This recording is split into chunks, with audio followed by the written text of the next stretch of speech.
mal n'a fait qui m'a fait madame. C'est moi qui raconte à faire moi parler son groupe, il était dans le dire dans ça. Haïtien sous monde passer le bagage. Comprenez? Et mais il était dans le groupe de faire ça, il était cassé et mettait la main. Et Terry Parker, rapport avec la, depuis vendredi, il est sorti. Je suis parti dans lundi, je pense que vendredi, ça se passe là. Rapport ULCC sur la là, t'es de sorti. Moi, je dis, faut aller là, ULCC, nous allons aller. Rapport a fini. Son rapport fini, avec la boum, pour laisser le pape sorti. La fait cacation pour laisser, bon, sans doute que, lycée, bon ami, mettre Carlos Hercule. Comme Carlos Hercule, c'est blanchi, mabouillé. Carlos Hercule, a fait un bagage pour lui. Je ne connais pas. Parce que depuis vendredi, il faut rapporter à des sorties. Depuis vendredi, je connais, j'ai bon contact. En ULCC, je connais depuis vendredi, il faut que la boîte est baille. Même moi, elle pas sorti. Et d'après tant de nous,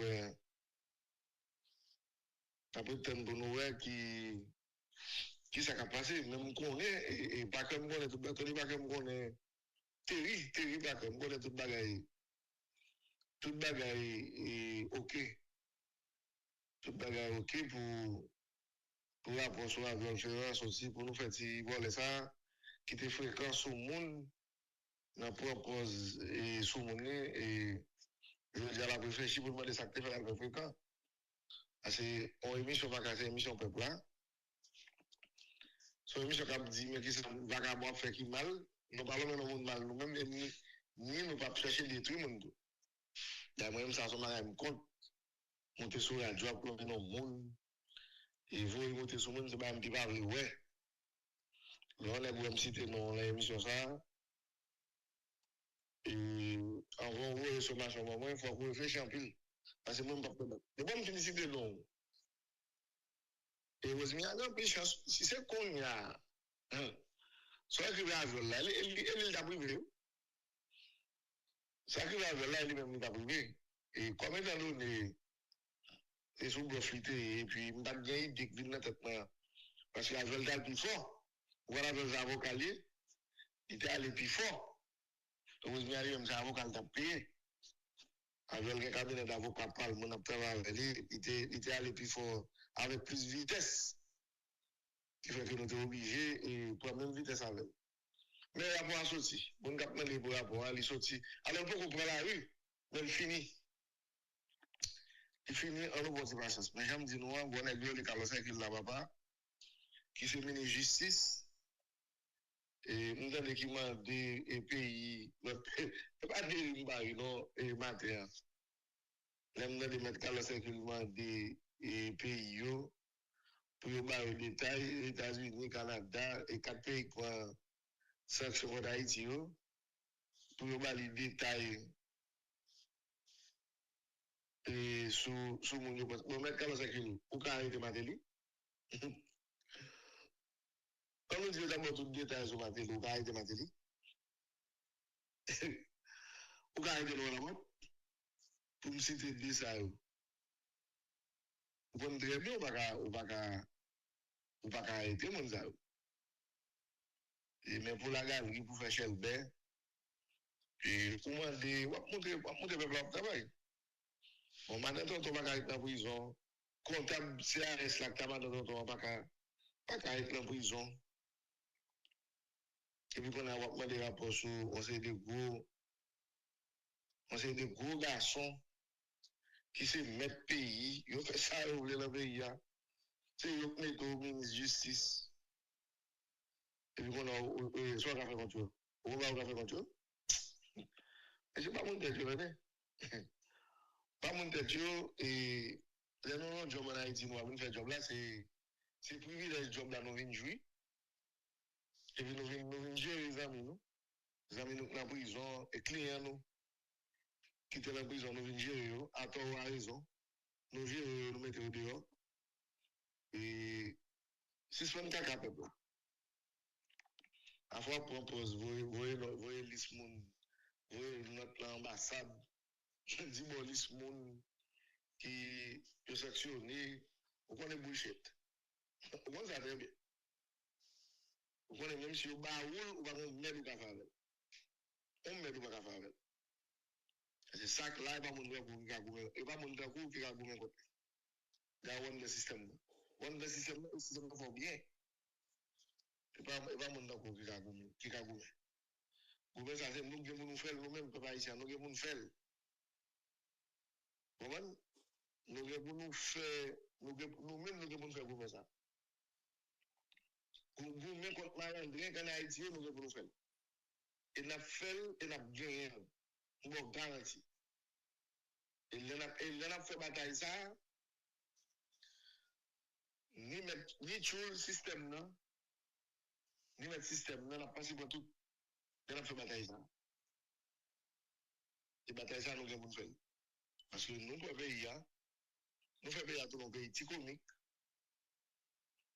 Et on peut bien temps, côté que nous ne pouvons pas faire population. Là, nous montons, nous venons chef.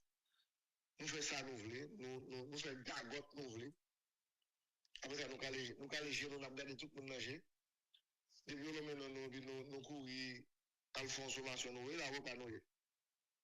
Nous courons sommation pour nous faire monter. Moi, je nous ça déjà, nous ne pouvons pas faire paix. Nous ne pouvons pas faire paix. Nous ne pouvons pas faire paix. Et nous continuons à léger mon pour nous faire mon conscience, c'est ça qui est important. Et il ne faut pas que nous poser une question ça, et pendant moi, tu as fait tourner ça en vacances. Bon, finalement, je ne vais pas laisser en vacances quand même. Je vais laisser en vacances, mais dormir dans la machine avec pendant l'avion. Et les hommes dorment. Je vais laisser en vacances même. Et le matin, ils font une état avec nous. Je ne vais pas en vacances du tout. Et bataille, ça là, première phase bataille, c'est faire mon pas conscience. Faire population pas conscience et qu'on bonne nèg rencontrer et pour faire ici. C'est sous ici, ça me décide ensemble avec eux. Moi, j'ai mon rencontre dans d'autres, hier, moi, rencontré 2-3 ans dans notre année. C'est même d'ici, ça, avec la boue, ça n'a fait avec le pays, ça. Après, il y a la conscience. C'est conscience liée. Dès que nous prenons conscience, et puis, le deuxième bagarre là, et pas peur. Ou pas capable de comme d'adou là, ou besoin de pays pour la changer, ou besoin de l'autre pour faire non, sous que boua gamotage sous, boua gamotage sous, moi-même c'est une raison de dire nous fait que moi-même j'aime choisir pour me faire émission mieux. Si me d'Haïti me pas faire, si me pas d'Haïti me pas faire, donc pour me d'aller là côté me chita là, me connaissez là m'a chita, et puis me pas descendre en Haïti, me pas bagaille, me pas faire émission ça. C'est justement, j'en sais des monde dit là, mon cher Wan, dans l'enfer, il peut qu'on soit parler oui. Ça nous l'a fait même pour nous montrer bourreau, nous pas faire. La peuple a un paquet haïtien qui fait que ils sont pas capables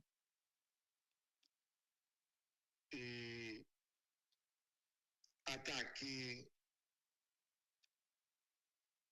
des dadons, mais on va la payer du tout, vous va connaître là.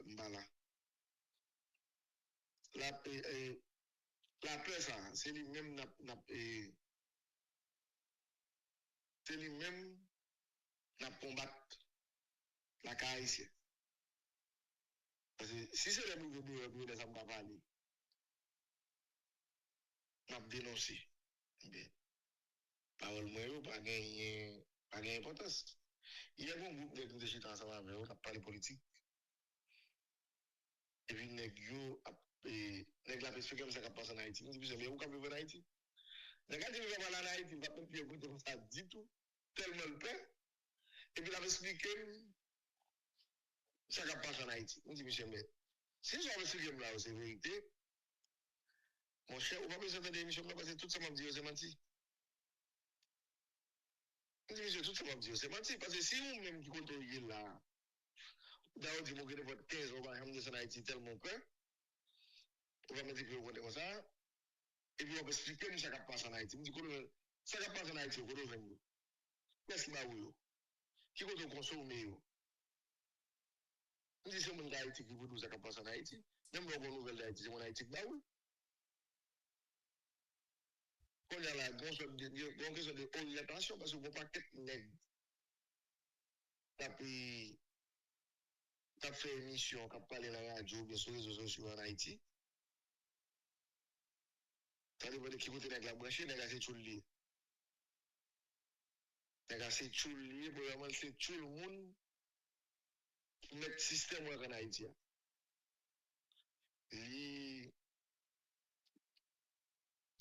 prend pour il menti tout le temps, il a pour l'orienter public là. Parce que son orientation, qui me pas mettre son orientation qui mène nous, côté où nous est là.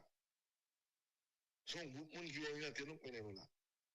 Et moun sa yo, comme maintenant on est haïtien par exemple rien, moun sa yo, yo toujours présent. Pour le là parce que vous connaissez que nous prêts, il va faire ça nous participer là. Mais tout pays à côté pays là, mais il va faire rien. C'est ça pour nous garder. Vous ne pouvez pas faire même pour nous. Qui on peut là? Son prétexte pour pas tout, pour pas tout d'abord, pour quantité de monde tout. Pour quantité de monde qui va jamais dire rien. Qui va jamais dire rien. Il lever le matériel travail puis après-midi entre la caillou. Mais les petits à l'école, chaque jour ça c'est comme routine.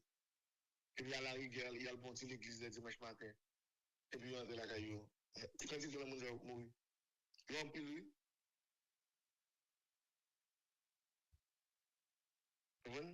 Il en pile. Mais travailler dans la diaspora, monsieur, il n'est pas facile, non? Et bataille dans la diaspora, c'est une bataille difficile. C'est pendant que moi, je viens là, parce que généralement, je ne parle pas aux États-Unis, je ne parle pas politique à monde. C'est plus football, je ne parle avec des collègues, je ne parle pas de football dans la rue. Mais quand on est là, comme on n'est pas pour émission, c'est ça nous voulons. Et là, c'est sûr qu'il y en a qui viennent parler football avant, mais il y en a qui viennent parler politique, mais plus politique. 90% de gens qui viennent, plus parler de Haïti avec, que parler de Messi, Cristiano Ronaldo, Real Barcelona. Donc, nous sommes très branchés. Mais quand on est là, ça m'a regardé, moi, je vois que, en termes de pourcentage, c'est 3 à 4% de monde qui est dans la diaspora qui comprennent ce qui passe en Haïti. Bah, bravo. Et c'est sérieux, c'est ça qu'il faut nous vivre le journal jusqu'à présent dans la diaspora. Et il y a une décision contre la soirée journal, même avec le paquet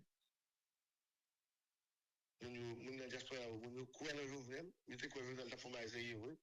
On a ça, nous disons, on vous plaît, nous disons, monsieur, bon. Si on a essayé, on a fait. Dans le gars, maman, m'a pas le pays. Ça fait journal, mettre à pied. On a connu journal. On a poli. Puis je même Haïti, vous besoin de changer. On a, vous pensez que nous avons monsieur moi-même?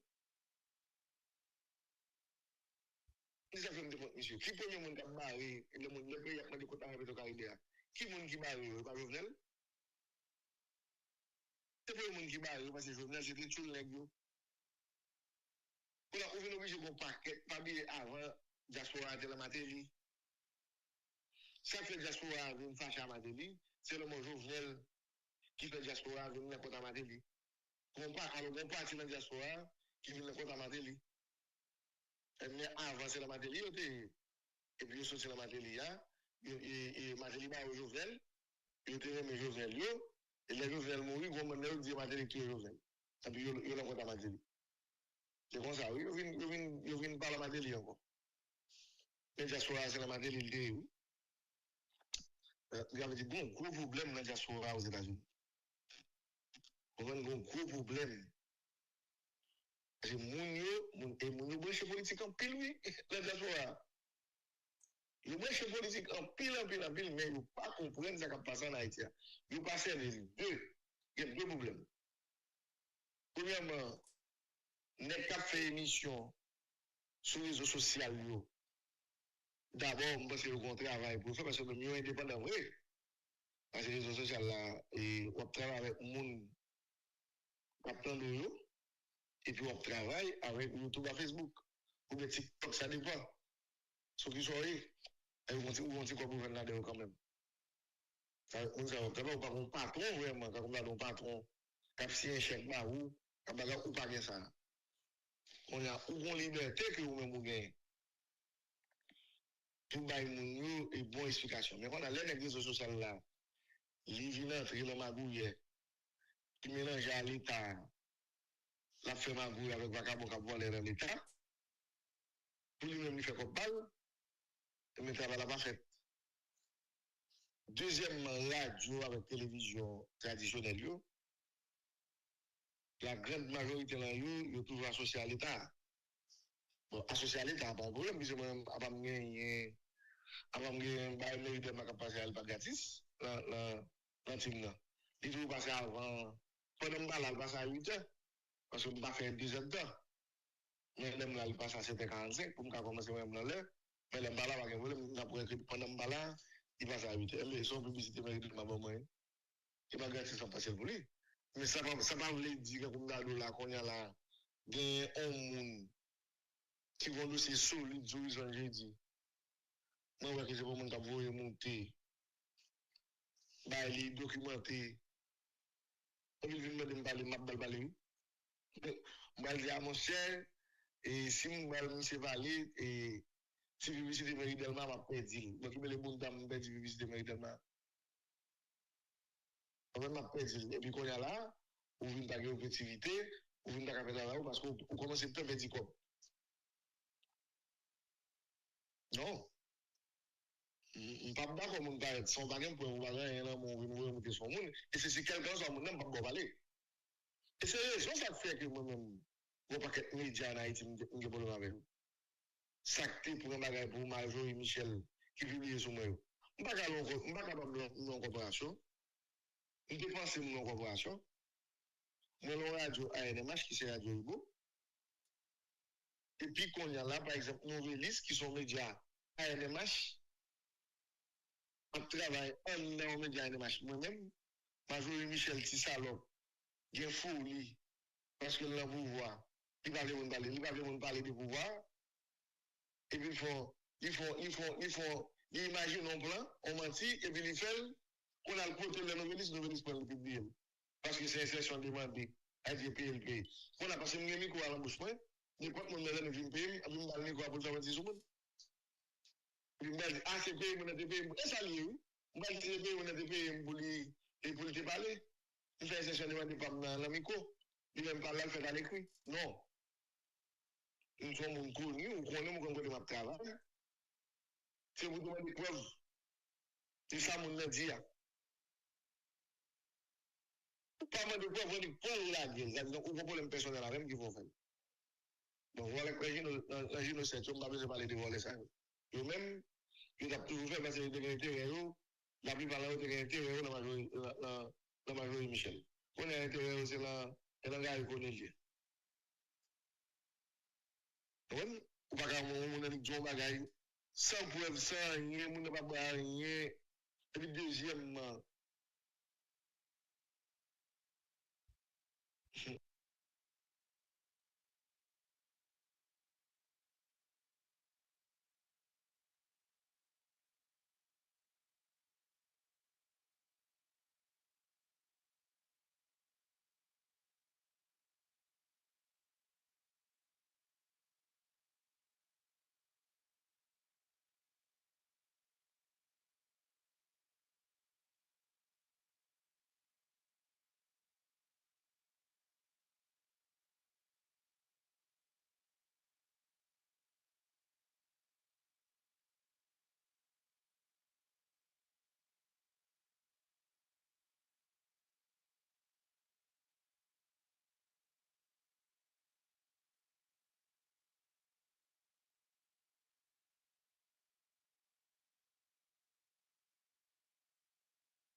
Thank you. Thank you. Thank you. Thank you.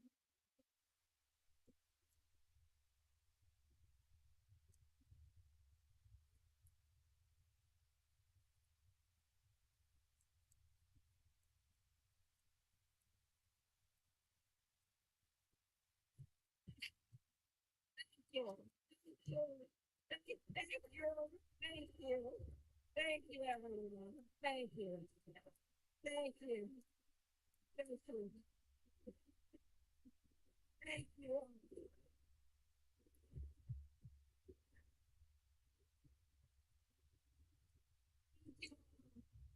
Okay. Let's get to some business. Okay. Thank you all. Okay.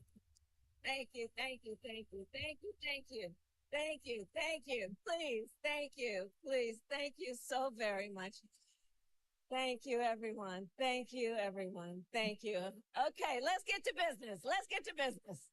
All right. So let me start by thanking my most incredible husband, Doug, for being an incredible partner to me, an incredible father to Cole and Ella. And happy anniversary, Dougie.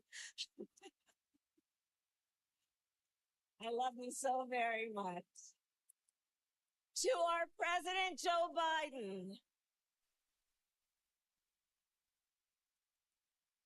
When I think about the path that we have traveled together, Joe, I am filled with gratitude.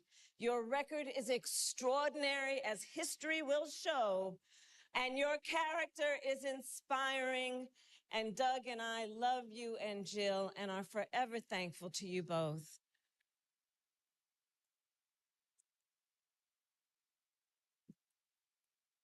And to Coach Tim Walls,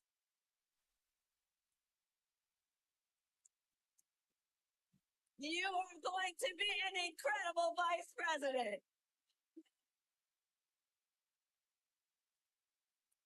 And to the delegates and everyone who has put your faith in our campaign, your support is humbling. So, America, the path that led me here in recent weeks was no doubt unexpected. But I'm no stranger to unlikely journeys. So, my mother, our mother, Shamala Harris, had one of her own, and I miss her every day, and especially right now. And I know she's looking down smiling. I know that. So my mother was 19 when she crossed the world alone, traveling from India to California with an unshakable dream to be the scientist who would cure breast cancer. When she finished school, she was supposed to return home to a traditional arranged marriage. But as fate would have it, she met my father, Donald Harris, a student from Jamaica. They fell in love and got married, and that act of self-determination made my sister Maya and me. Growing up, we moved a lot. I will always remember that big Mayflower truck packed with all our belongings, ready to go to Illinois, to Wisconsin, and wherever our parents' jobs took us. My early memories of our parents together are very joyful ones. A home filled with laughter and music, Aretha, Coltrane, and Miles. At the park, my mother would say, "Stay close." But my father would say, as he smiled, "Run, Kamala, run. Don't be afraid. Don't let anything stop you."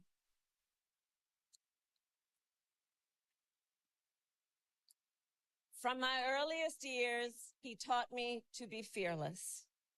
But the harmony between my parents did not last. When I was in elementary school, they split up. And it was mostly my mother who raised us. Before she could finally afford to buy a home, she rented a small apartment in the East Bay. In the Bay, you either live in the hills or the flatlands. We lived in the flats, a beautiful working class neighborhood of firefighters, nurses, and construction workers, all who tended their lawns with pride. My mother, she worked long hours, and like many working parents, she leaned on a trusted circle to help raise us. Mrs. Shelton, who ran the daycare below us and became a second mother. Uncle Sherman, Aunt Mary, Uncle Freddie, Auntie Chris, none of them family by blood, and all of them family by love.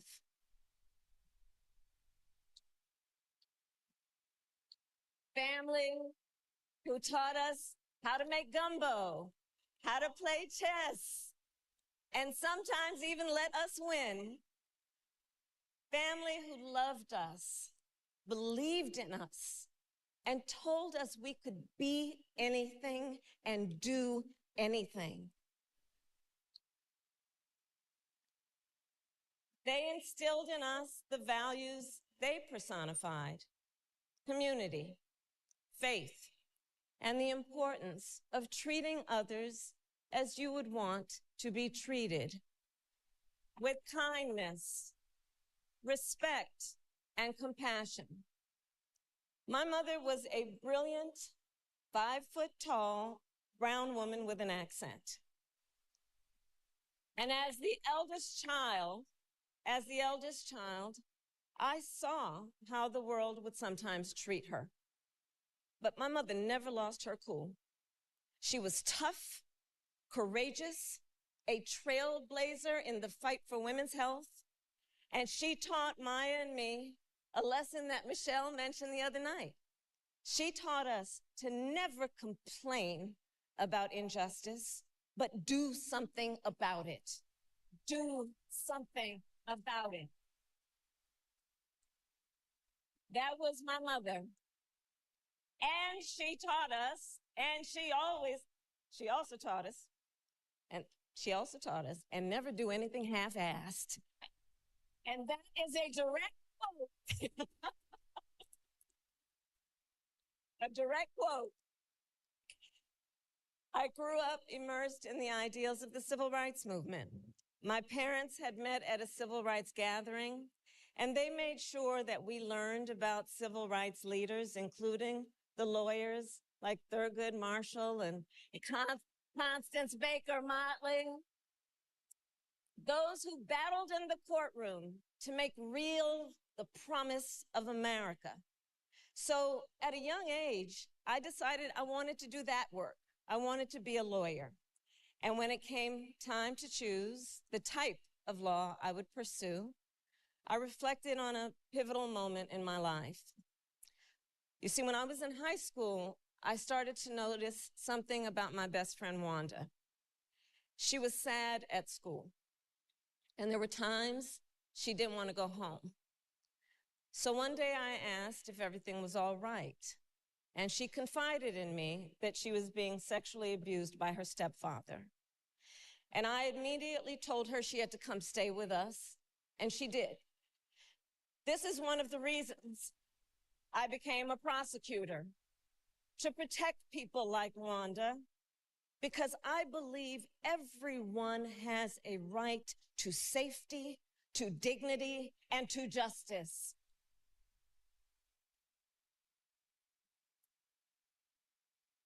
As a prosecutor, when I had a case, I charged it not in the name of the victim, but in the name of the people. For a simple reason. In our system of justice, a harm against any one of us is a harm against all of us.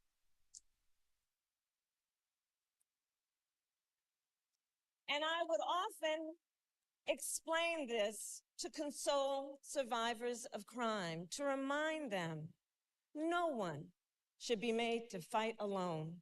We are all in this together. And every day in the courtroom, I stood proudly before a judge and I said 5 words: Kamala Harris for the people.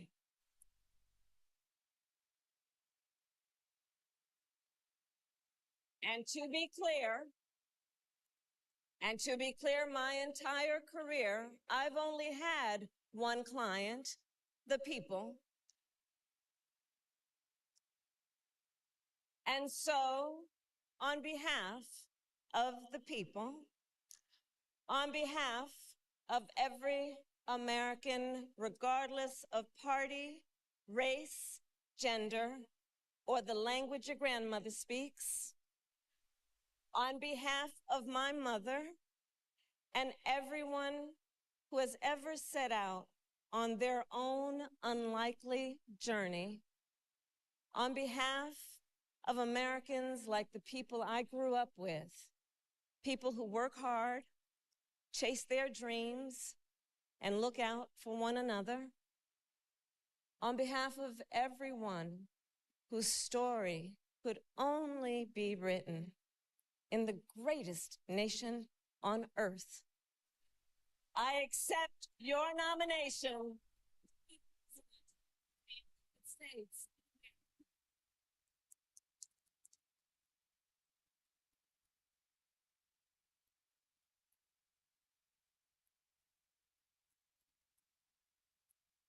And with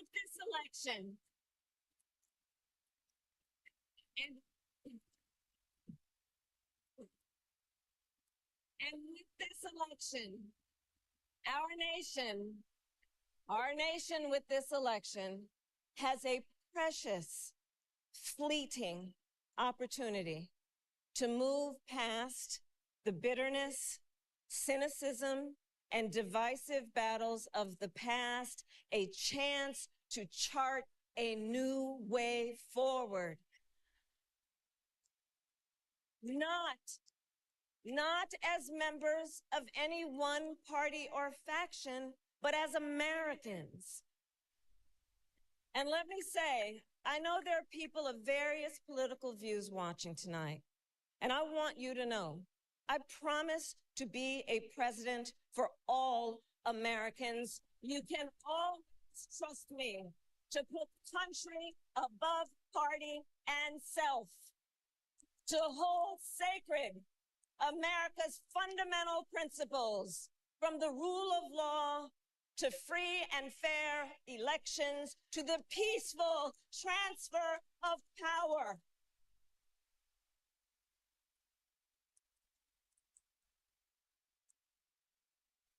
I will be a president who unites us around our highest aspirations, a president who leads and listens, who is realistic, practical, and has common sense, and always fights for the American people. From the courthouse to the White House, that has been my life's work. As a young courtroom prosecutor in Oakland, California, I stood up for women and children against predators who abuse them. As Attorney General of California, I took on the big banks, delivered $20 billion for middle-class families who faced foreclosure, and helped pass a homeowner bill of rights, one of the first of its kind in the nation. I stood up for veterans and students being scammed by big for-profit colleges, for workers who are being cheated out of their wages, the wages they were due, for seniors facing elder abuse.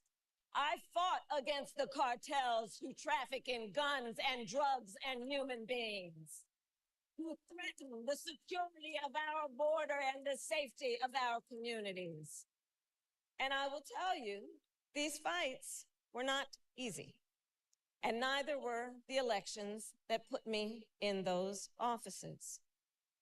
We were underestimated at practically every turn, but we never gave up because the future is always worth fighting for.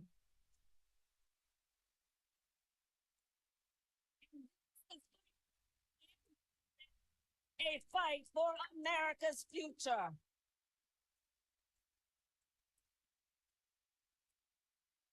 Fellow Americans, this election is not only the most important of our lives, it is one of the most important in the life of our nation.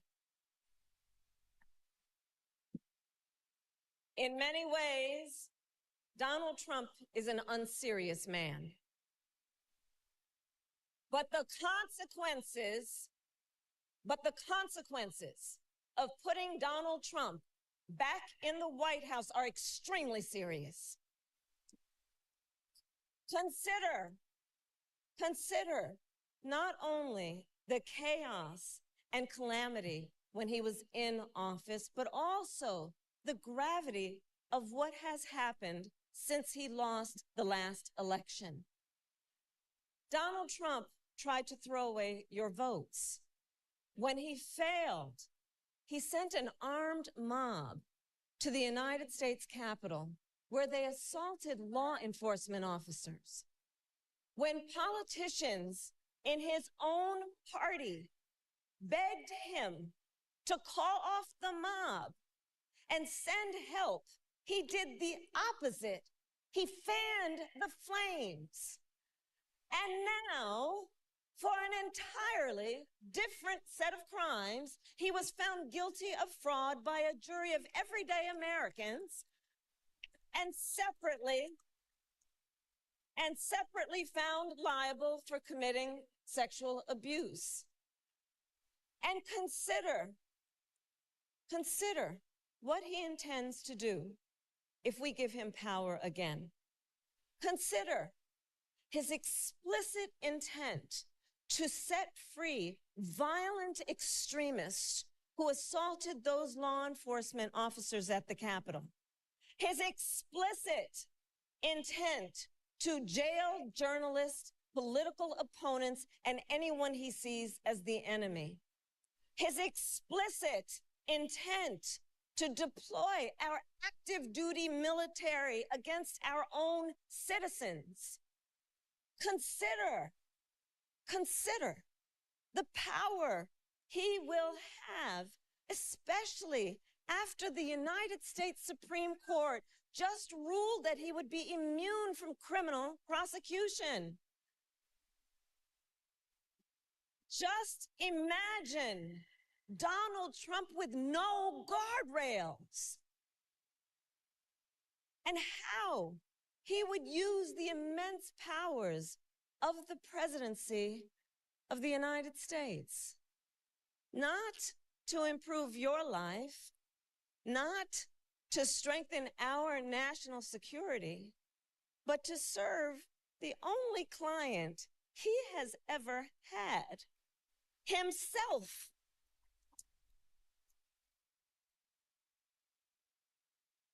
And we know what a second Trump term would look like. It's all laid out in Project 2025, written by his closest advisors, and its sum total is to pull our country back to the past.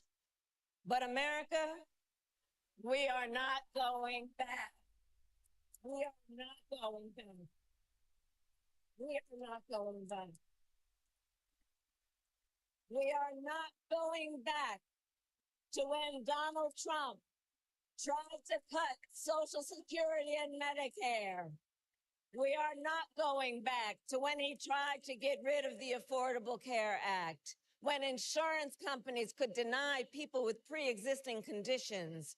We are not going to let him eliminate the Department of Education that funds our public schools. We are not going to let him end programs like Head Start that provide preschool and childcare for our children. America, we are not going back.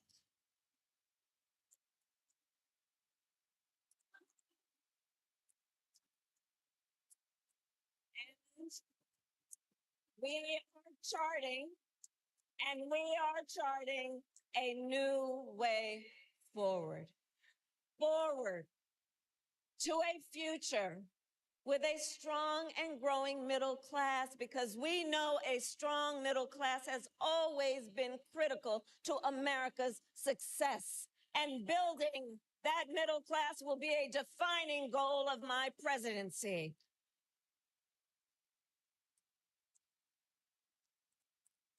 And I'll tell you, this is personal for me. The middle class is where I come from. My mother kept a strict budget. We lived within our means, yet we wanted for little. And she expected us to make the most of the opportunities that were available to us and to be grateful for them. Because as she taught us, opportunity is not available to everyone. That's why we will create what I call an opportunity economy, an opportunity economy where everyone has the chance to compete and a chance to succeed. Whether you live in a rural area, small town, or big city. And as president, I will bring together labor and workers and small business owners and entrepreneurs and American companies to create jobs, to grow our economy, and to lower the cost of everyday needs like healthcare and housing and groceries. We will provide access to capital for small business owners and entrepreneurs and founders. And we will end America's housing shortage and protect Social Security and Medicare. Now compare that to Donald Trump, because I think everyone here knows he doesn't actually fight for the middle class. He doesn't actually fight for the middle class. Instead, he fights for himself and his billionaire friends. And he will give them another round of tax breaks that will add up to $5 trillion to the national debt. And all the while, he intends to enact what in effect is a national sales tax, call it a Trump tax, that would raise prices on middle-class families by almost $4,000 a year. Well, instead of a Trump tax hike, we will pass a middle-class tax cut that will benefit more than 100 million Americans.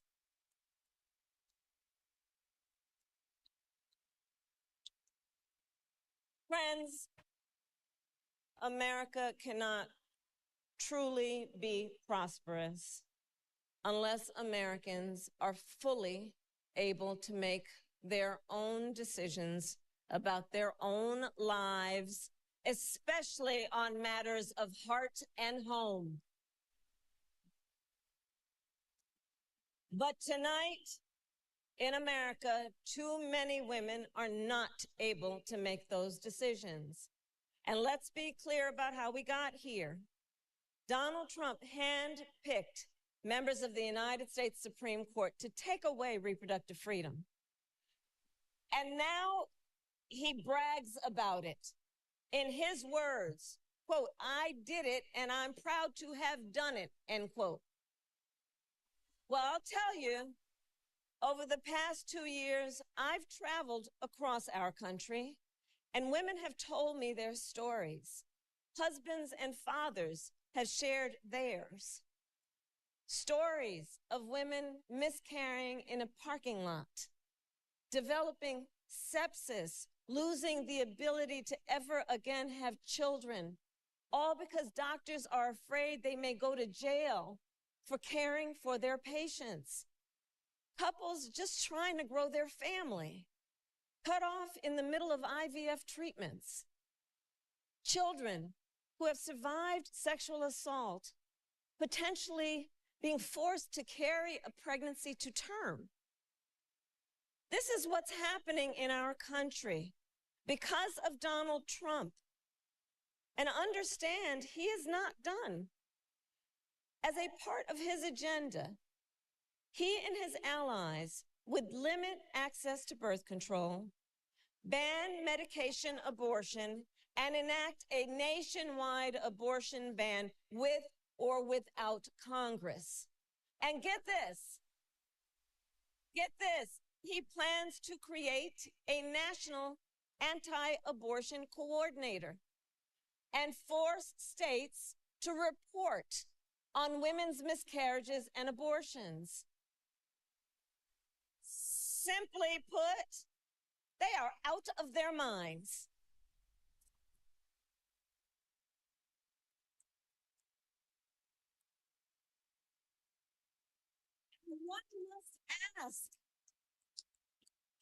One must ask, why exactly is it that they don't trust women?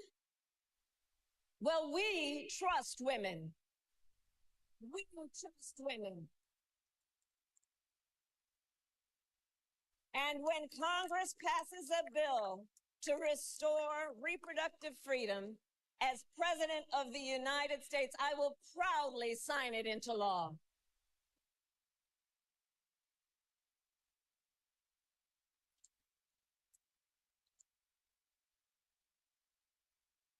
In this election, many other fundamental freedoms are at stake. The freedom to live safe from gun violence in our schools, communities, and places of worship. The freedom to love who you love openly and with pride. The freedom to breathe clean air and drink clean water and live free from the pollution that fuels the climate crisis. And the freedom that unlocks all the others, the freedom to vote.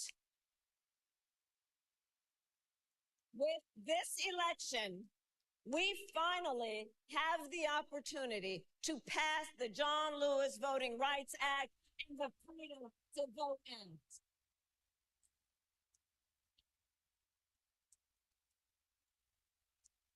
And let me be clear. After decades in law enforcement, I know the importance of safety and security, especially at our border.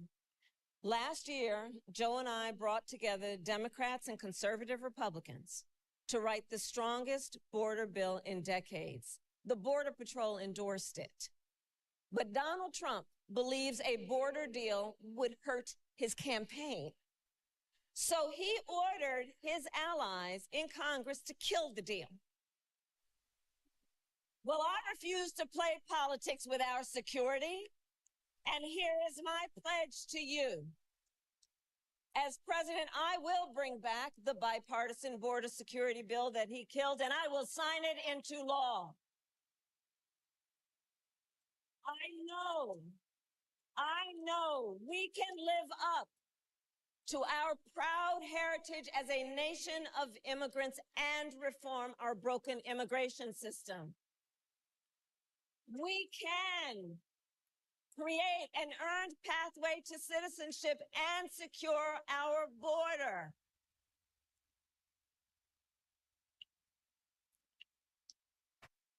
And America, we must also be steadfast in advancing our security and values abroad. As Vice President, I have confronted threats to our security, negotiated with foreign leaders, strengthened our alliances, and engaged with our brave troops overseas. As Commander-in-Chief, I will ensure America always has the strongest, most lethal fighting force in the world. And I will fulfill our sacred obligation to care for our troops and their families, and I will always honor and never disparage their service and their sacrifice.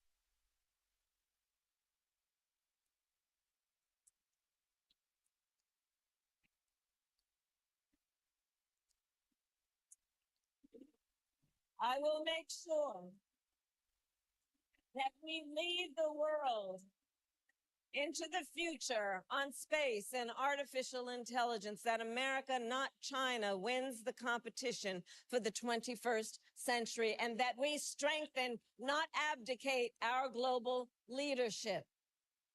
Trump, on the other hand, threatened to abandon NATO. He encouraged Putin to invade our allies, said Russia could, quote, do whatever the hell they want. 5 days before Russia attacked Ukraine, I met with President Zelensky to warn him about Russia's plan to invade. I helped mobilize a global response, over 50 countries, to defend against Putin's aggression. And as president, I will stand strong with Ukraine and our NATO allies.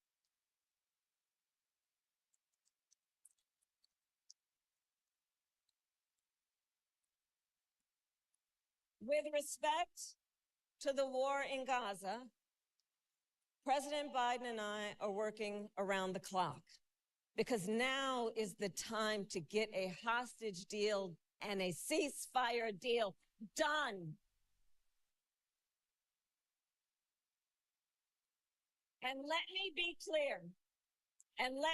clear, I will always stand up for Israel's right to defend itself, and I must ensure Israel has the ability to defend itself, because the people of Israel must never again face the horror that a terrorist organization called Hamas caused on October 7,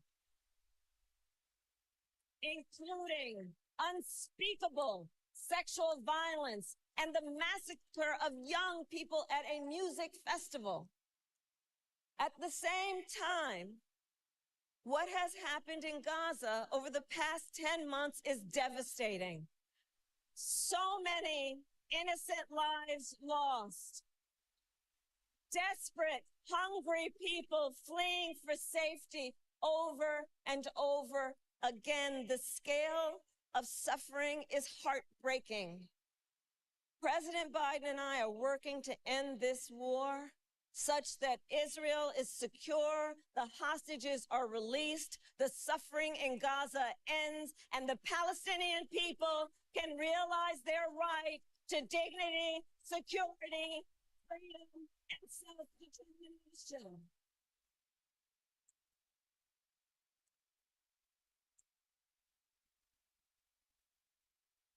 In all of this, I will never hesitate to take whatever action is necessary to defend our forces and our interests against Iran and Iran-backed terrorists. I will not cozy up to tyrants and dictators like Kim Jong-un, who are rooting for Trump.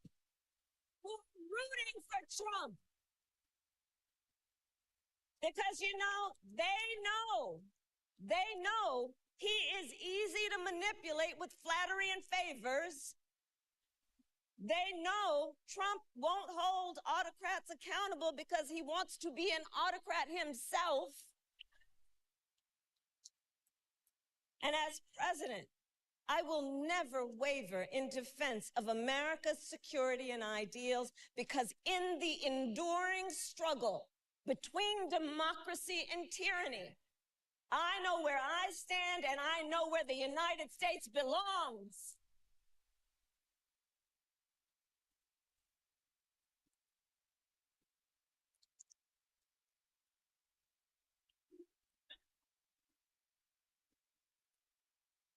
So fellow Americans, I love our country with all my heart.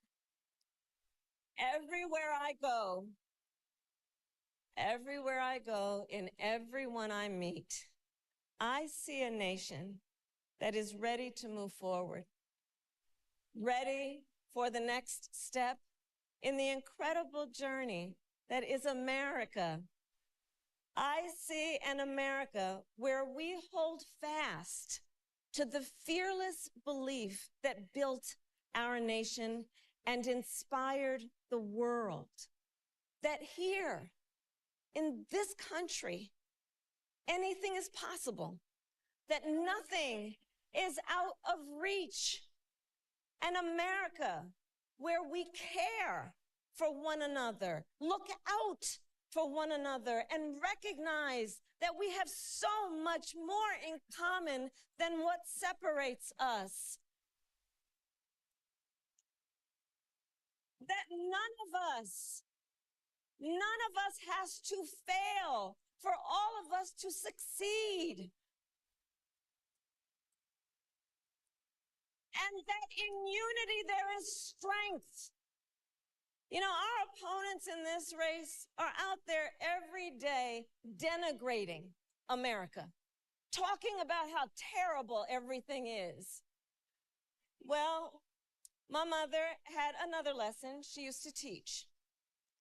Never let anyone tell you who you are. You show them who you are.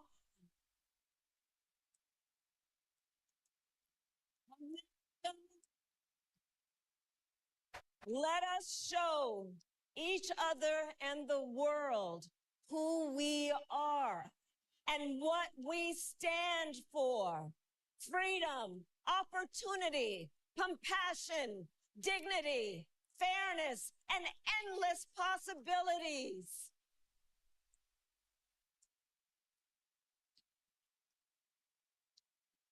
We are the heirs to the greatest democracy in the history of the world. And on behalf of our children and our grandchildren and all those who sacrificed so dearly for our freedom and liberty, we must be worthy of this moment.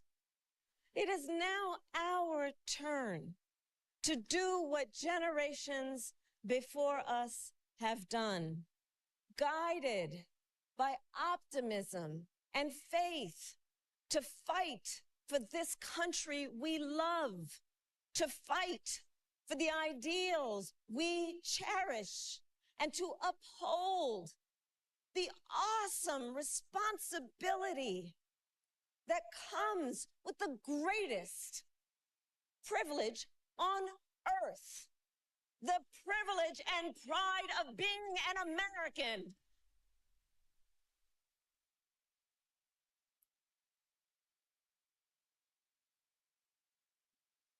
So let's get out there. Let's fight for it. Let's get out there. Let's vote for it. And together, let us write the next great chapter in the most extraordinary story ever told. Thank you. Bless you, and may God bless the United States of America. Thank you.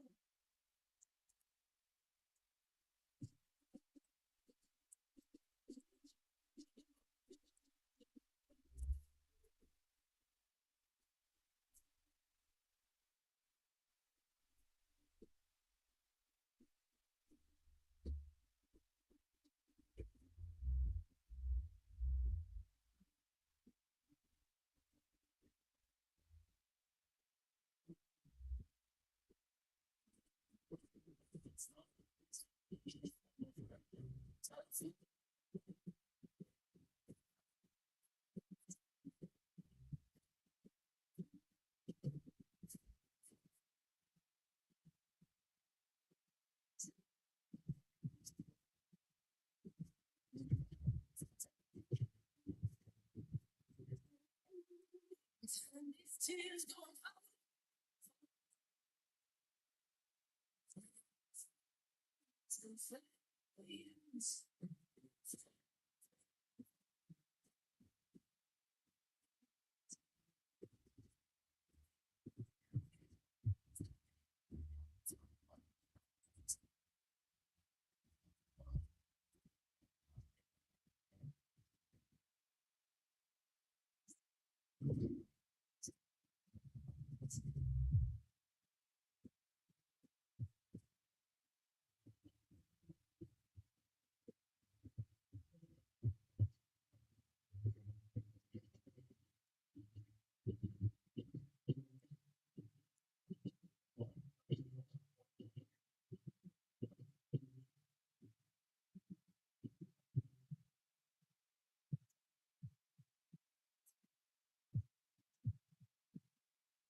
Please stand if you are able for this evening's benediction, offered by Rabbi Lauren Holzblad and Reverend Dr. Amos Brown.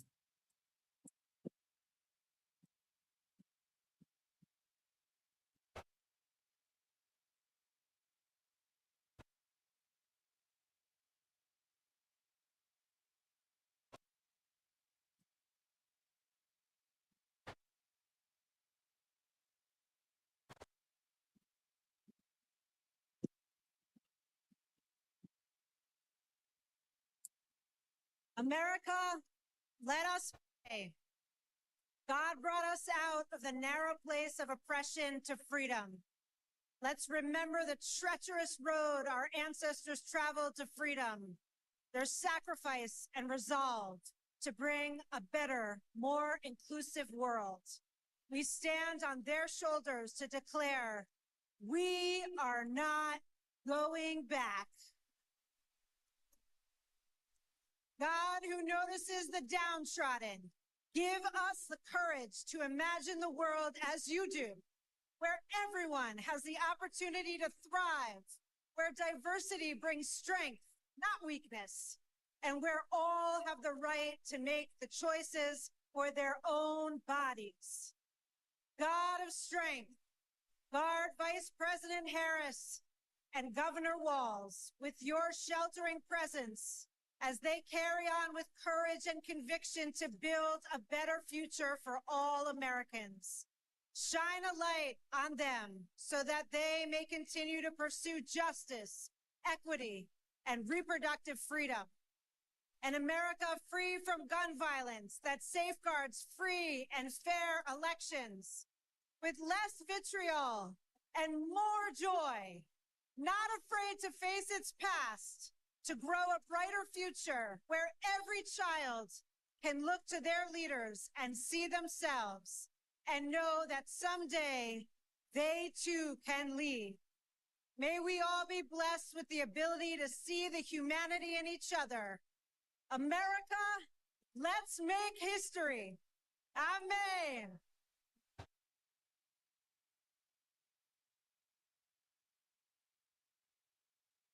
As we close this convention, we ask that the Creator bestow blessings on Vice President Harris and Governor Walz, and upon the bright future they will bring to the people of America. A future where our nation lives its motto of e pluribus unum, bringing together in civility and dignity the diversity that has built this great nation.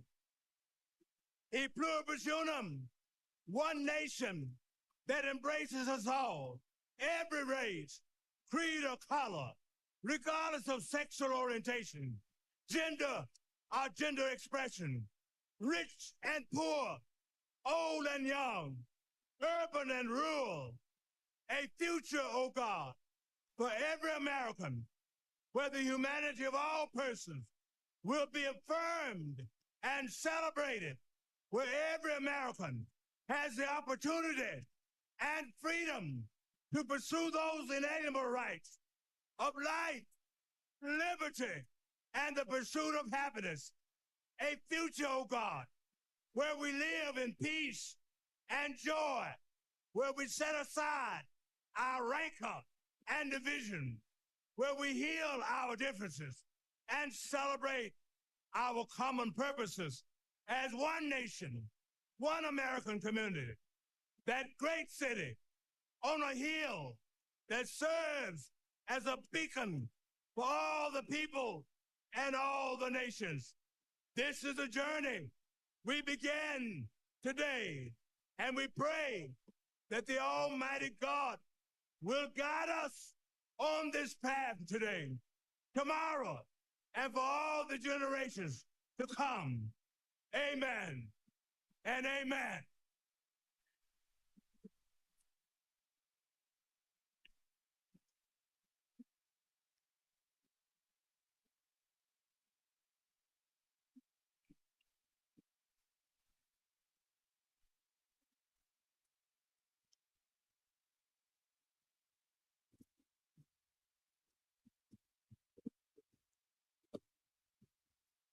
As we close, I want to thank each and every one of you for bringing your energy and your enthusiasm to the convention that will carry us through to victory in November. Look around. You're surrounded by people from every corner of the country who traveled here because they believe in our mission. We know that unity is our strength. We know that the issues we've highlighted this week are not abstract. We know what's at stake, and we bring that with us and this beginning. Over the next 75 days, we will mobilize like never before to show America what we as Democrats stand for. Together, we will fight for our rights, our freedom, and our democracy. Together, we will elect Democrats up and down the ballot. Together, we will win. Win that, as we know, we have to further business to come before the convention. I am now proud to adjourn the 49th Democratic National Convention. Thank you, Chicago.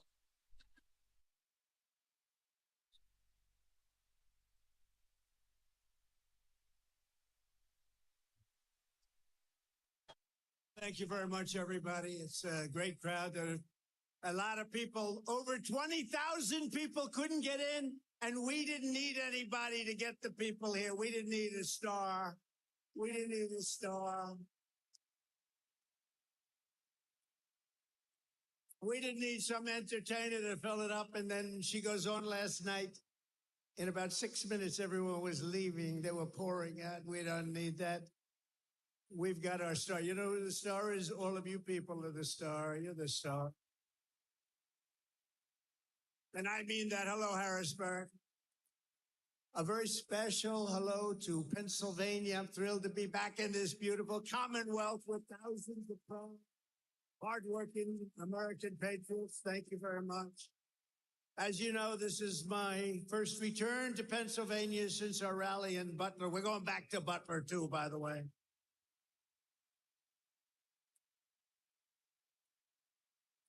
People said to me, "Are you serious?" I said, "I'm serious. We're going back." It's a great place. 18 days ago, where we had a very terrible day. We had a rough day, I will tell you, by all accounts. I should not be with you today. I shouldn't be with you. But I am. I want to thank all of the people of Pennsylvania for their extraordinary love and support. It is incredible. We're going to win this thing so big. We're going to win it big, including everyone at Butler Memorial Hospital. They were fantastic. Wow. Wow. They saw some pretty bad things. Thank you.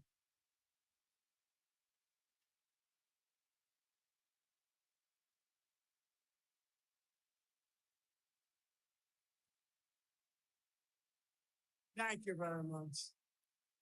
No, they did an amazing job. And we have, by the way, we have the doctor. One of the great doctors was there. He worked on Corey, actually. Corey had a hard time. Corey is special. Thank you, doctor. Appreciate it very much. Great doctors. The job they did on David Dutch and James Copenhaver was just incredible. And as you know, they brought him back from very, very seriously wounded. They were going to be maybe not with us. It was a group of us, but they are doing really well now. They're making it. They're going to be fine. Not going to be perfect, maybe, but who is? Who is? As we get older, who is perfect? But the doctors were so great. They had two great doctors also. And most of all, we lift our memory to the brave firefighter who was so cruelly taken from us, Corey Comparator. A very brave guy, loved by his family and his friends. He was really loved. Huh? In his last act on this earth, Corey threw himself over his wife and daughters and died, shielding them from the bullets of a very disturbed guy. Corey is a hero to all of us,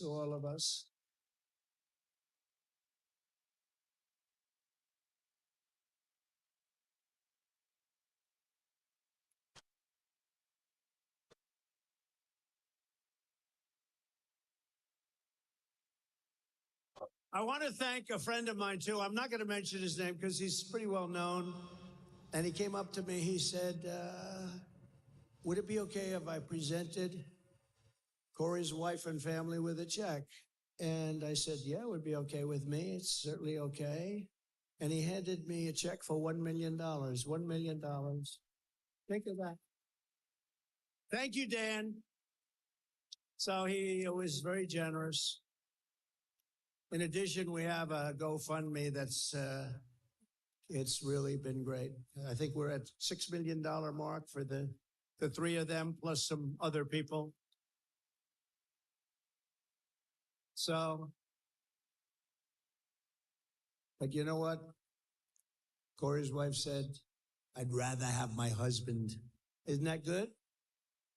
I know a lot of wives that would not say that. I'm sorry. They would not say that. But no, it's a great family. He was a great man. He was a brave man. He saw what was happening and he jumped on top and he got hit.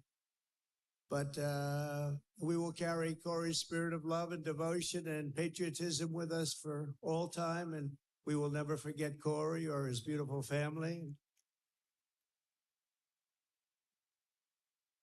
And maybe let's have a brief moment of silence in memory of Corey, great Pennsylvanian.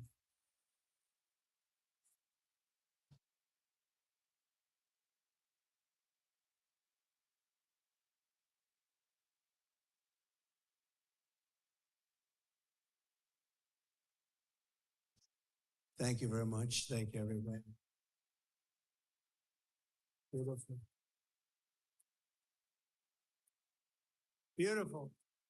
That is the most quiet I have ever heard an arena. I have never heard, you could hear a pin drop. No, it's amazing. It's a beautiful thing. In the wake of this heinous attack, we gather tonight more determined than ever. Our resolve is unbroken and our will is undeterred. Nothing will stop us on our mission to make America great again. Nothing's going to stop us. The country is doing badly. Front row Joe's over here. Front row Joe's, look at them. They've been to 212 events.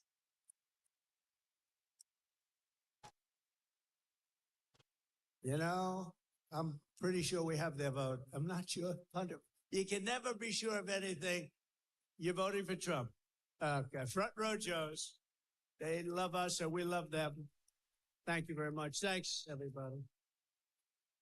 But as we're fighting to bring back the American dream for you and your family, the radical left Democrat Party bosses have installed a puppet candidate to fight only for themselves. Kamala Harris got 0 votes.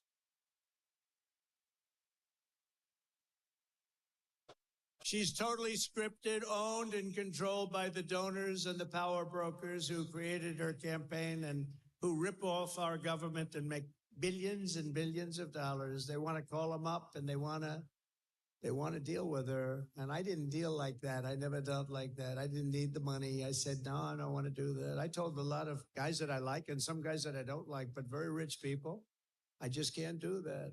I can't do it. They want to do the telephone systems. They want to do lots of little things like that. We'd like to take over the telephone system of the United States. I'm sorry, I can't do that. But unlike her, I cannot be bought and I cannot be controlled. I have no interest in that. My only loyalty is to you, the people. And you know that. Well, I could have had such a nice, easy life. I could be at a nice place right now, relaxing, watching the waves break in. But I'd rather be right here in Harrisburg with you. People that built our country. You're the people that built our country. I mean, some people don't like saying that, but you are indeed the people that built the country. We have, no matter where we go, we have the most incredible people. After lying to the country for years about Joe Biden's mental and physical condition, Kamala is now being given a personality makeover. Don't forget, 4 weeks ago, she was like considered the worst. Not smart. Terrible, the worst vice president in history. He's the worst president we've ever had. But they were considered terrible. And all of a sudden, she's the new Margaret Thatcher. That happened, right? The great Margaret Thatcher. No, I don't think so. But you're gonna learn little things like defund the police. That doesn't work, does it, huh? You're gonna learn. Because everything about Kamala Harris rollout, it's phony and it's fake. Did you see when President Obama and Michelle called? Did you see? Hello? Hello? Yes. Yes. Who is this? Oh, this is Michelle and Barack. Oh. So surprised to hear. They got 4 cameras in front. Oh, I'm so surprised. It's on speakerphone. Listen, we just want to congratulate you on destroying Joe Biden. I mean, on winning the... Hey, is Joe Biden gonna... Was that the phoniest phone call you've ever seen? How do you think, Dan? What do you think? Dan Muser, great congressman. What do you think? Was that a phony phone call? You wouldn't do it. You wouldn't get away. In your district, you wouldn't get away with it, would you? But she's a defund the police radical trying to pass herself off as a tough on crime prosecutor. She wasn't tough on crime. She's only tough on guys like me because they want to go after their political opponents. And we won the big case in Florida. Did you see? We won it. And he had a similar case, but it was much worse. And he didn't have the Presidential Records Act. He had a similar case. And you know, the special counsel, which is basically special prosecutor, adjudged him to be essentially mentally incompetent with poor memory, but a nice old guy. He's not old. You know, 81 is not old. I have friends that are 95 that are still. Bernie Marcus, founder of Home Depot, 95 years old, still sharp, still sharp. I spoke to him the other day. I said, I think you're smarter now than you were 30 years ago. I don't know what's going on. I said, what's going on? It's working every 81 is not old. And, but he's different. He's a bad 81. He's a bad 81. And he's destroying our country, I'll tell you. And she's worse than he is. She is actually worse than he is because she's a real radical left. He's a phony radical left. He didn't believe this stuff. He didn't believe in open borders, and she does. She wants to open your borders. She wants to have all electric cars. She loves the all electric car mandate. She destroyed San Francisco. But she's the architect of the border invasion, trying to pretend she's strong on border security. She's now pretending that she was never called the border czar. She was called the border czar the first day. She's the border czar. And she never went. She actually went, you know, they say, they fact check me. Anything I say is like a little. She actually went to a beautiful part of the border. I would love to take my first lady wife there to have dinner. It's beautiful, very safe. No, she didn't go to the real border, did she, Front Row Joe? She went to a nice little place, was there for a short period of time and left. So she's never really been to the border, and she's the border czar, and our country's being invaded with people from prisons and people from mental institutions and terrorists. She's a failed vice president leading a failed administration while trying to convince you that she represents hope and change. Well, she does represent change. She wants to turn us into a communist country. That's her change. She was voted the most unpopular vice president in history. That's hard for a vice president to be that unpopular, right? Just like Biden will go down as the single worst president in the history of our nation. The happiest man is Jimmy Carter. He's an old guy right now. He's an old guy, but he's happy because his administration is considered brilliant by comparison to this disaster that we have. In her speech in Atlanta last night, Kamala Harris even tried to outbrand a new Southern accent. Did you hear a new accent? If I ever did that, all of those people back there, look at them, look at all those cameras. That's something. Oh, when I go through hell, I'd have a week of hell if I ever tried to do that. The contrast could not be more stark. On the one hand, you have a radical left puppet candidate who is fake. And on the other hand, you have a president who will fight for America.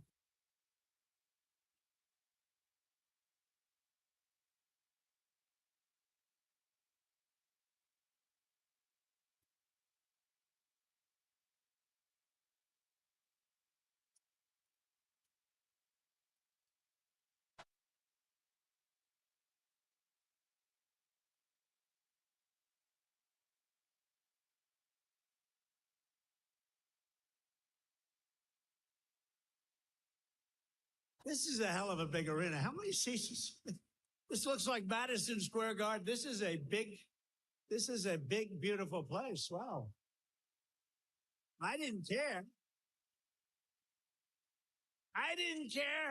Although they'd prefer that we be in an arena. I don't know why.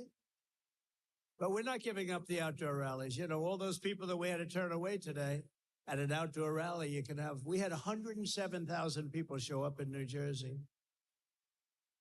107,000. But you know, in the South Bronx, we had 25,000 people. It was like a love fest. South Bronx, tough place, but it was a lot of love. No matter how much Kamala Harris tries to change her image, she cannot change this fact. She is the most extreme liberal candidate in the history of our country by far. She's an extreme radical left lunatic. And, you know, I've been saying for the last 6 months, I've been saying about politicians, because I really know politicians. Well, I've dealt with them on both sides. And, you know, then I said, let's do this, you know, thank you.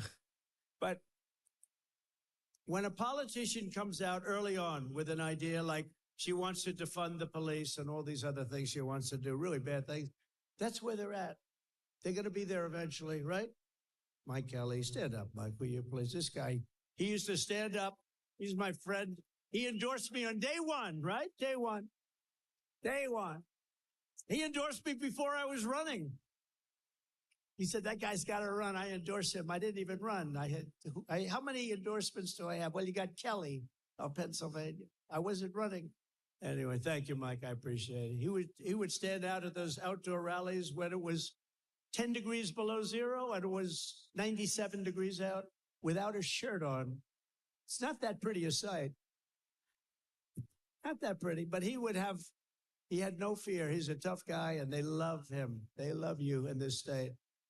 Kamala Harris co-sponsored Bernie Sanders' $32 trillion socialist takeover of the entire U.S. health care system. Think of this. U.S. health care, it would mean that we're going to have to raise your taxes, bankrupt our country, and she supported outlawing all of the private health insurance. A lot of people in this room have some people want private health. Some of it's incredible. You go to these companies, they're doing an incredible job.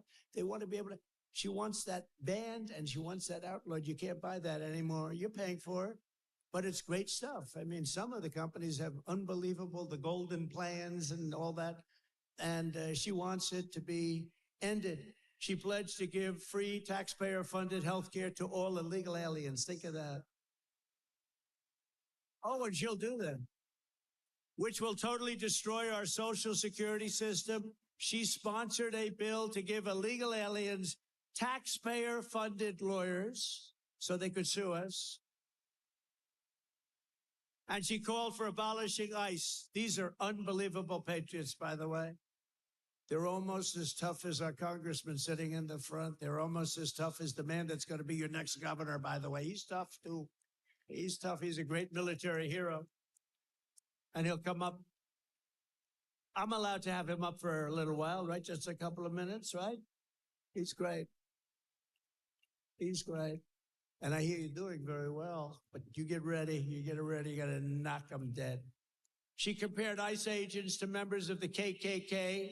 She likened Border Patrol agents to practitioners of human slavery. We have a lot of those great people here tonight, like Brandon Judd, the head of the union, Paul. We have so many different people. And they didn't like that analogy too much. She voted in favor of deadly sanctuary cities numerous times. She supports open borders. That's all you'd have to hear. I think 2 words. You know, they say, sure, go down a list. We have a list of 25 things. All you really have to say is 2 things. Open borders, defund the police. The rest is all, but, you know, although she is going to kill Social Security, because by putting all of these illegal aliens into Social Security, it's dead. It's dead. She opposes even saying the words illegal alien and radical Islamic terrorists. She backs mass amnesty, and citizenship for all illegals. She supports mandatory gun confiscation. Would anybody mind, Mr. Congressman, would they mind having their guns ripped out of their arms as they enter their house or their apartment? I don't think so. I don't think. She said that 70 to 80% tax rate is, quote, a very bold idea, something that we have to discuss very seriously. She likes it. And, you know, all my life I watched politicians, and they've always said, we will reduce your taxes, we will reduce your taxes, we will cut your taxes. They want to give you a tax increase of 5 times what you're paying now. How the hell do you get elected? This country is so screwed up. Everything's backwards. We want open border. We want taxes. How do you like to be a politician? We want open borders. We want tax increases. We want all electric cars so that you can go 15 minutes before you charge it up. And for all the congressmen that are here, in the Midwest, they built 8 charging stations. Now, you know what that is? That's like a gas pump with electricity coming out of it, just a charging terminal. It cost $9 billion. Did you hear that, Mike? Did you hear that? Scott, I said, he's another tough. We got tough congressmen here. These are tough cookies, these Pennsylvania guys. Wow. Look at that. We're going to introduce them in a second. Scott. So they spent $9 billion on 8 charging stations, 2 of which never worked. I don't think any of them worked. She wants government intervention to slash consumption of red meat. They don't want red meat. That means they don't want your cows. Get rid of your cows. Would anybody like to keep red meat? Raise your hand. You know, think of it. Borders and electric mandate and all of the red meat. Oh, how the hell do you get elected, right? You know how they got elected? By cheating. They get elected by cheating. Because they want to raise your taxes by 5 times. Oh, please vote for me. I'm going to raise your taxes 5 times higher. But the red meat is to fight climate change, okay? Climate change. She supports ending cash bail to immediately release criminals upon arrest. They kill somebody, no bail, don't worry about it, no cash. You just killed 3 people. No, let's let them out in Harrisburg. It's a wonderful place. And in 2020, she personally urged her followers to donate money to bail out the violent rioters, get them right out of jail, including murderers. You know what that was all about, right? In Minnesota, which I think we have a good chance of winning. Hasn't been won since 1972 by a Republican. And we're leading. Tom Emmer's going to bring that one home, they tell me. He's going to bring it home. This November, the American people are going to reject Kamala Harris's dangerous liberal extremism in a massive landslide. We're going to, too big to rig, right? Too big to rig. Too big to rig.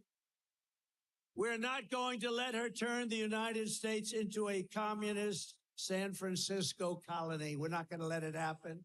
That's what they want to do. They want to destroy our country. She's the worst.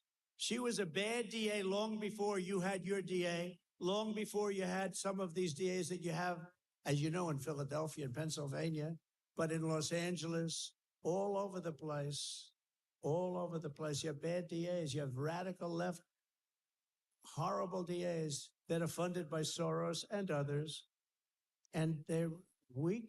They're just weak on crime. They don't mind if somebody murders somebody. They don't want them to go to jail. You can kill somebody now. Our country is sick. The mindset of our country is sick. And we're not going to let her do to Pennsylvania what she did to California. She destroyed San Francisco, one of the best cities in the world, and it's in tatters. So she's a liberal from California. She ruined the state. She ruined one of the greatest cities in the world. 15 years ago, a great friend of mine, Bob Tisch, great guy, who's an owner of the New York Giants, and a very smart guy, wonderful guy too. Maybe even longer, a little longer than 50. He said San Francisco is the best city in our country. And today it's a disaster, just a disaster. He passed away quite a while ago, and he would look down and say, what the hell happened to that city? But he thought San Francisco was one of the greats. He thought Chicago was one of the greats. Chicago on July 4th weekend had 117 shootings and 17 people died. Think of it. This is not even believable. When you hear about Afghanistan and the horrible job that this president did with Afghanistan, a low point, but they don't have anything like that. In one of the most astoundingly phony moments in her speech last night, Kamala Harris bragged that, quote, I will proudly put my record against Donald Trump's any day of the week. I will put it against Donald Trump. This got one of the worst records in anywhere. Well, Kamala, let's go. Challenge accepted. Are you ready? Let's compare our point by point.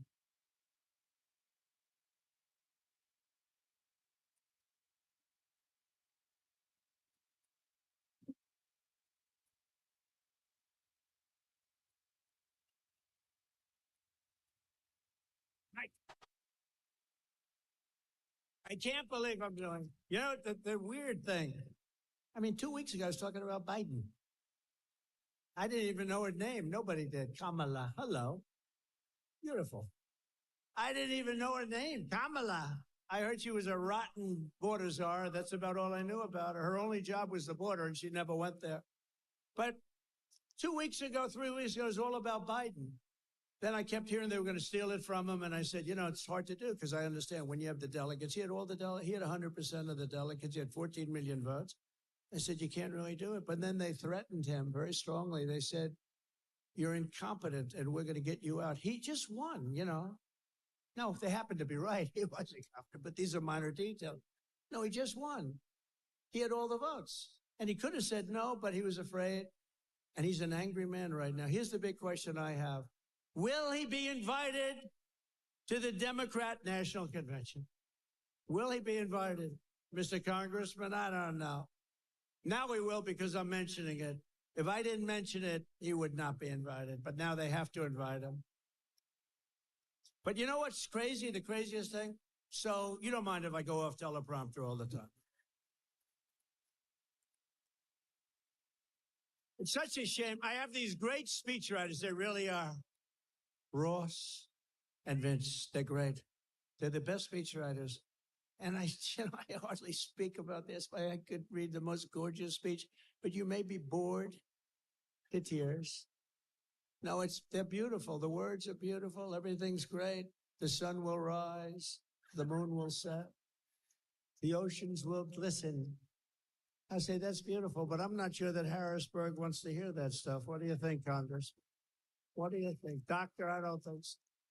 No, they are great, but I tend to go off about 75% of the time. But you know, the hard part is that 3-4 weeks ago, I was talking about Biden. He's incompetent. He's a horrible president. He's the worst president in the history of the country. Now I say she's the worst vice president, which is true. She's considered the worst. She's the most unpopular vice president in the history of the country. She did a transformation. You know, the press is very corrupt. You know that. They gave her a transformation like Houdini. That was a Houdini that was a magic trick. But don't worry, she's going to fall because it's not about him or her. It's about the policies. They're the same and they're horrible, right? But they gave her you know, it's sort of like, I don't know if anybody watch UFC as an example. Do you watch it, right? Dana White, the great Dana White. Did you see him? He introduced me the other day at our convention. We had the greatest convention in the history of politics, in my opinion. Thank you, Milwaukee and Wisconsin. And the arena was beautiful. It was unbelievable. But Dana White introduced me, and he heads up UFC. He's done an incredible job. But it's almost like you're having a fight between two guys, and one guy is getting beat up bad.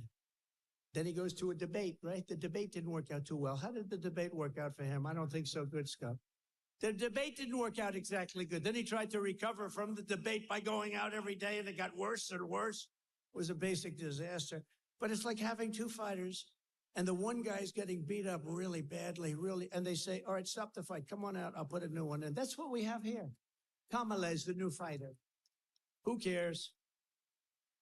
Under my leadership, we achieved the most secure border in U.S. history. You know that because you didn't have people sleeping on your lawn all night. We ended catch and release. We stopped asylum, fraud, coal. We got remain in Mexico. Remember that one? You think that was easy to get? I call up the president of Mexico, a friend of mine. He's a socialist, but still he was a friend of mine. He gave us many, many thousands of troops to guard our border while we were building the wall. I built hundreds of miles of wall, and then they didn't want to finish it up, which could have taken place very quickly. But think of it. But, you know, we got remain. Think of it. Remain in Mexico. That means you can't come into our country. You have to remain in Mexico until you get approved, of which very few people got approved. You think that was easy? That wasn't easy. Negotiated historic safe third agreements, which are complex. I won't waste your time, but they were great. With Central American nations, built 571 miles. Think of that, a border wall. We're going to add another 200, far more than I said I was going to build. And it was working. It was working. It was good. We had the best illegal immigration non-flow, I call it.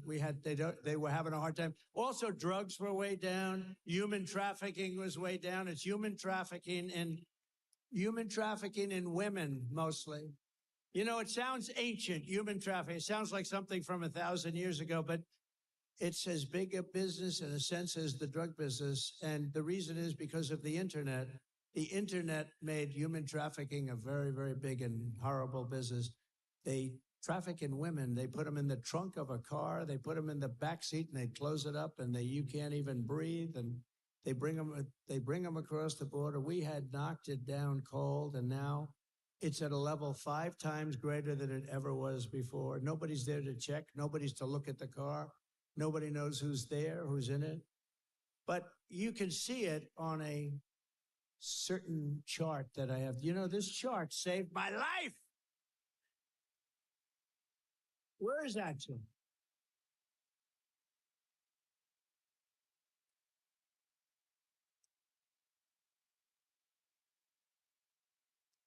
I love that chart. I'm going to sleep with that chart for the rest of my life, that chart. That chart. You know, the amazing thing, you know, the people that operate the computers and all the brilliant equipment we have backstage, she said to me, she's great. She's great. She should come out. Just tell her to come out here for a second. Quick, quick, quick, quick. You got to get her out. She's never done this before. She saved my life, in a sense. I said, you saved my life. Here she is. Wow. Oh.